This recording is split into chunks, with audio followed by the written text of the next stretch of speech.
Hello, everyone. This is David Savage and Lynn O'Connor for part two of our interview on Lynn sharing her experience with respect to the bear attack that she experienced just in the last week. So, Lynn, before we finished part one, you were talking about what it was actually like in those seconds where you had to learn to react. Well, you learned a lot in your whole entire career before that, but Lynn, there was things that you did quickly. I think in part two, I'd like to ask you to talk about, okay, what have you relearned or learned fresh that would be most valuable to our viewers? And then we'll talk a little bit about our Waterton Glacier International Peace Park Association. So tell Okay. us what you've learned because you're brilliant. You've got a whole career in the backcountry. And at the same time, this came like you didn't have coffee that morning and say, this is what I'm going to be doing today. Who does, right? Yeah. So the interesting thing is, I mean, one thing we were talking about a little bit earlier was complacency back there. But having had all that experience in the backcountry and having scared bears off and been warned away from bears, warned bears away from me, having had that experience, I think is one of the things that helped me realize that you can actually fight. There is a little memory poem that's supposed to help you in the backcountry and particularly useful to Canadians who have grizzlies is black fight back, brown lay down, white good night. And so I've never heard that. That's I awesome. know. But I did ask because I was worried that I had made mistakes. And I asked the fish and wildlife agents, did I make mistakes? Did I do the wrong thing because of these injuries that I did actually receive and the fact that we did actually get in a scuffle? And they said, no, you did do the right things because with black bears, it can be effective to fight back.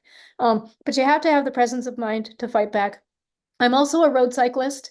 And one of the things that road cyclists do a lot is play the what if game. And you can do this in the backcountry if you're skilled or if you're a novice. You can just say, what if this were to happen? What if a bear were to appear on a trail in front of me? What would I do? And then practice what you would do. And the more you can do that, I think the better prepared you will be for whatever your encounter is.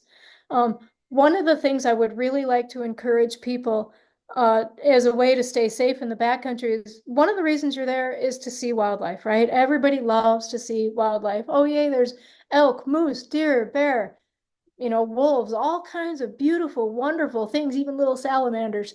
There's all kinds of wonderful things to see in the backcountry, but do not tempt them. Please do not tempt them. That is a sure way to make sure that they're going to die. And it's a sure way to make sure that you might have a confrontation that's going to end up with injuries that are much more severe than mine. And I've heard about grizzly bears attack and the power behind her punches. I mean, that's where this shiner's coming from and the bruises that I've got.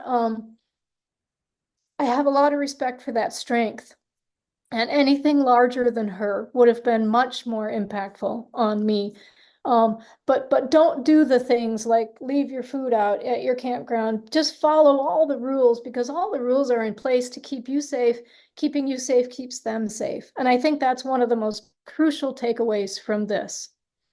Yeah, as I think many of our viewers know, is we are the predator. We are the threat to them.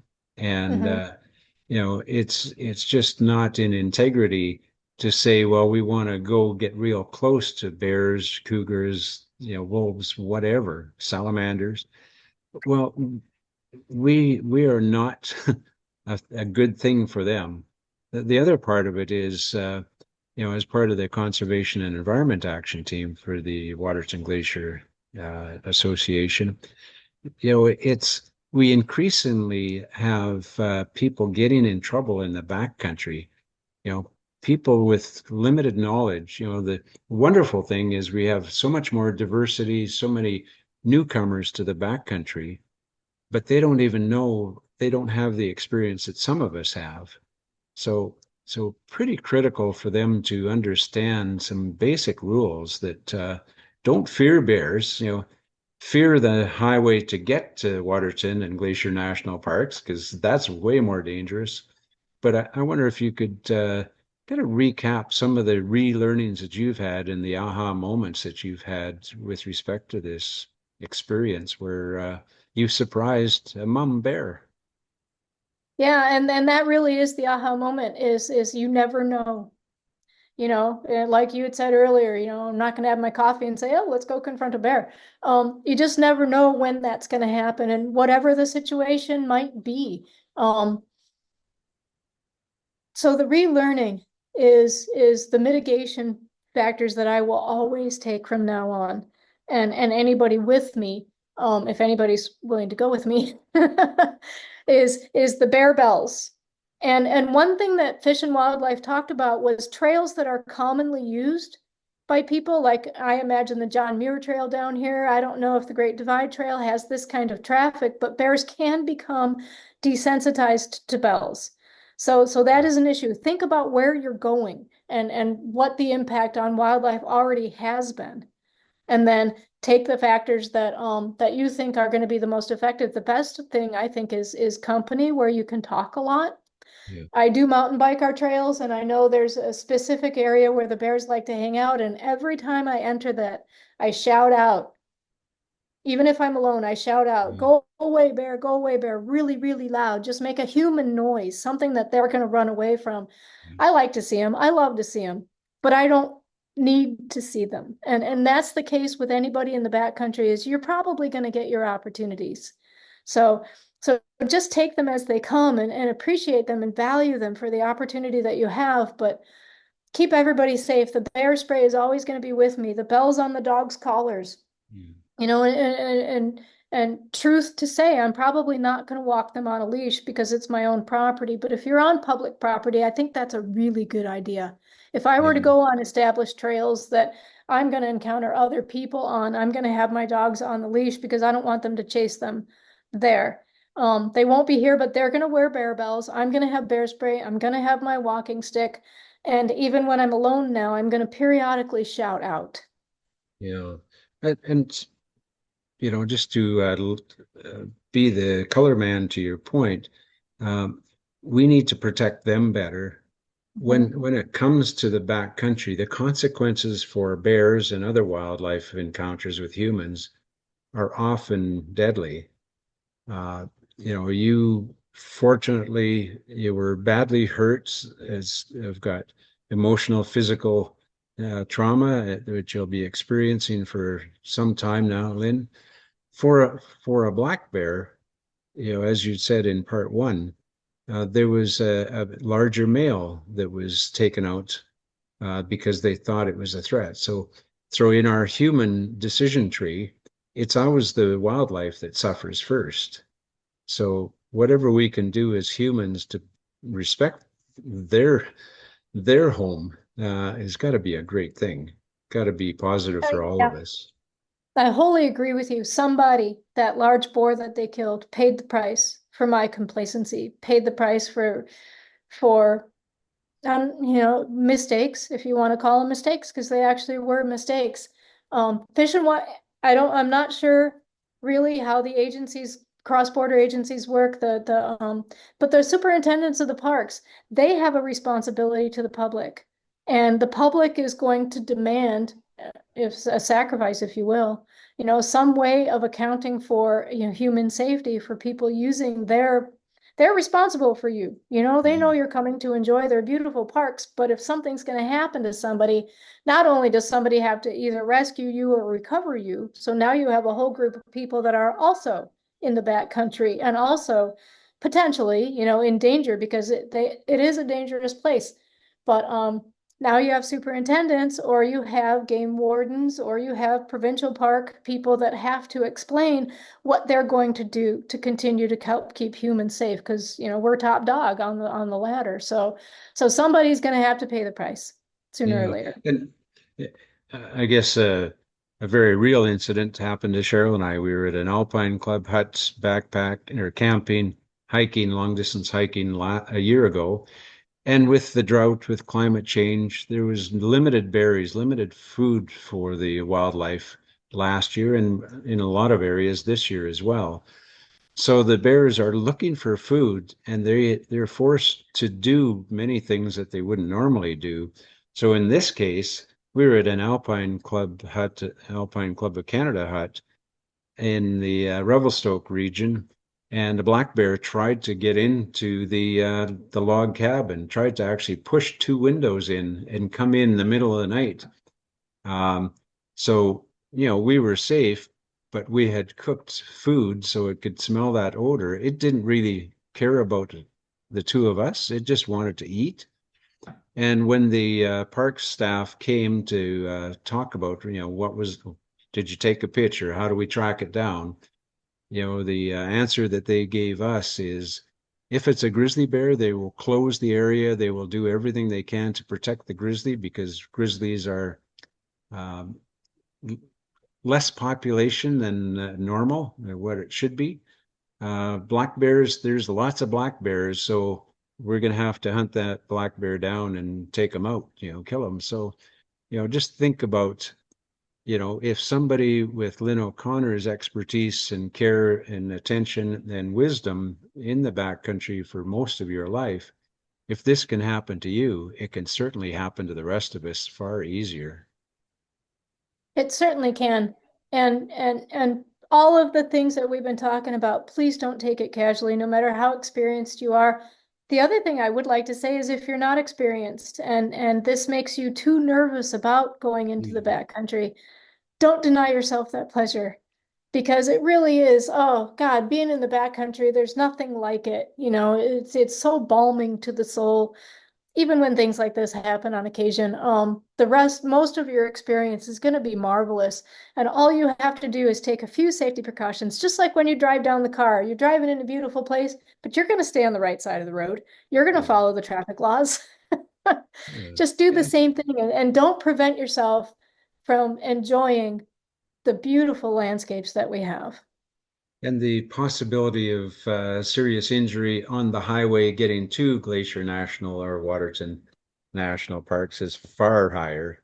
I've just been loving taking younger people, interactors, rotoractors, grandchildren out into the wilderness, and all of a sudden their eyes and their hearts and their souls just soar that, oh my goodness, we need to embrace this, care for it, and support those rangers, those superintendents, those conservation officers who are trying to navigate the connection between humans and wildlife. And those people, the stewards of our land, which we are too, are trying to make your experience as magical as it can be. But you guys, it's not Disneyland, so they're not going to have guardrails. They're not going to have things to protect you. So you have to protect you, but that's why we've been given such superior brain power. But David actually brings up a pretty good point. He and I are both directors on the Waterton Glacier International Peace Park Association. And we all there are action teams on the association and I think the concept is absolutely wonderful. I'm the branding and promotions action team. And so it's my job to teach people that we have this magnificent peace park. And part of the things that David and I have been focusing on is the wilderness and the backcountry because we both love it so much. But you can enjoy Waterton Lakes Waterton Lakes Glacier. I'm sorry, but my brain doesn't exactly work perfectly anymore. You can enjoy the Peace Park for the concept of peace. And it doesn't mean simply between peace of two nations, although that is the main focus of the Peace Park Association, but it's also peace between us and the wildlife that we share the planet with, everything that we share the planet with. We've got to expand our definition of peace to include every being because we are all so interconnected and we are all so necessary. My job as branding and promotions chair, like I just said, is to communicate the value of the Peace Park and the parks that it protects or that it's involved with, Glacier National Park in the US and Waterton Lakes National Park in Canada. But my job is also to help people like David, who is the director of the Conservation and Environmentalism Action Team, to get his message across. And David's been working very, very hard to make sure that new users to the backcountry or experienced users to the backcountry are respecting it and are enjoying it to the fullest extent that they can, but bringing all the backcountry ethics to bear while you're out there. And it's my job to help him promote this message, which is one reason we've created this video. Well, thank you, Lynn. And another aspect, another point of relearning. So many of us have bear spray because it's important to have bear spray, but never actually learn how to use it properly. So if you're unfortunate that you surprised a bear, then intermittent sprays down low to the ground when it's Mhm. coming to you, because oftentimes it's simply a bluff charge. Just wake me up, scare me. It's not a Yes. real charge, but if it's coming within 15 feet, that's kind of the extent of the bear spray. But too many people either have it in their backpacks where they can't get it, or that if they do get it out and use it, they unload the whole canister too high, and it's useless that way. It's useless and it could hurt you, and you don't want to be any more hurt. But I think about what you say, David, and if I'd had my bear spray and I probably would have had the presence of mind to use it. I didn't know about spraying the ground in front of the bear because you want to avoid that wind blowback. But Yeah, if I could have stopped her with bear spray, she would not have been injured. She might have been in pain, but this whole incident would have been a no big deal. She would have gone off, been in pain for a while till the oils washed off her face. I maybe would have gotten sprayed too, and then my pain, all that stuff, but nobody else would have needed to hear about it. Fish and yeah. Wildlife wouldn't have had to come out and start to hunt her down or any of that kind of stuff. I'm just near the closing, but it just a metaphor arose to me. It was 1931 in the Prince of Wales Hotel in Waterton National Park, where 100 Rotarians from 4 districts just showed up, and one clever Rotarian said, looking down at this view that's behind me here, uh, where no border can be seen, no border should exist. So 1 year later, both nations ratified that it would be the world's first international peace park. Using that as a metaphor with wildlife and the ecosystem, there shouldn't be a border between us and them because we are all in the same ecosystem. It depends on us humans to be a little more aware. Don't take things for granted like I too often do when I just hike in the community forest. Always be bear aware. But as Lynn says, love them and leave them alive. Respect, this is their home. Lynn, Yes. any final comments? Actually, just one. If we have time for it. One thing you just brought up the Rotarians in 1931 and how they looked at this landscape and they had a vision for it. And the thing is that they took action to do something about that vision and created this beautiful relationship between the two parks and the two nations. And those are the things about Rotary that actually really speak to my heart. Um, Rotarians, we have visions, we take action, we know how to do these things. People on both sides of the border appealed to their politicians to say, hey, let's do this, and got it done. We do that with Days of Tranquility. We do that with the Global Polio Eradication Initiative. The other thing I do want to say is if you are approached by a Rotarian to join Rotary, or if you've been thinking about it, the outpouring of love that has come to me as a result of this and people in our Rotary district hearing about it has just overwhelmed me and I think promoted my healing, especially the traumatic healing, because people have been so wonderful to me and that's the Rotary family. And this is who you are. You've earned that from your entire career, Lynn. The I think my final word is with our Waterton Glacier International Peace Park Association, leaders like Jen Dalrymple and the Indigenous Peoples Engagement Action Team. The Indigenous people, the Blackfeet, the Blackfoot, the Pakani, the Tanaha, Tobacco Plains, they have known so much of what we've been trying to become more aware of for thousands and thousands of years. Uh, but it doesn't mean that all of us, indigenous, white, you know, any color people that are now in the backcountry trails, this has been a tremendous gift, Lynn O'Connor, that you've given us to say we've got 2 short videos. Everybody can go back and have these conversations. And whether we're just hiking, a mile from our home, the community forest, or in Waterton Glacier International Peace Park on the Continental or Great Divide Trail, let's be far more conscious of the impact that we're having and could have. So thank you, Lynn. Thank you so Thank you, much. David. It was an important conversation. I appreciate the opportunity.